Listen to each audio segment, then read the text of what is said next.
টাকা দিয়ে সবকিছু হয় না।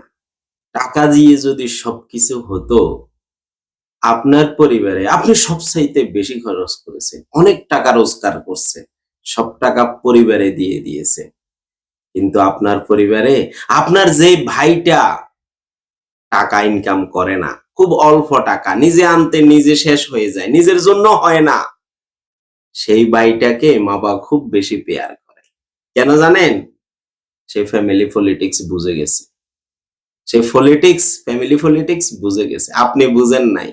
আপনি ভাবছেন মা-বাবার জন্য সব খরচ করলে, সব টাকা দিলে, মা-বাবা যাই কয় তাই শুনলে, মা-বাবা আপনাকে ভালোবাসবে। জি না। অধিকাংশ পরিবারে দেখবেন, যেই সন্তান পরিবারের জন্য বেশি খরচ করে, অধিকাংশ পরিবারের মধ্যে সেই সন্তানটা অবহেলিত হয়।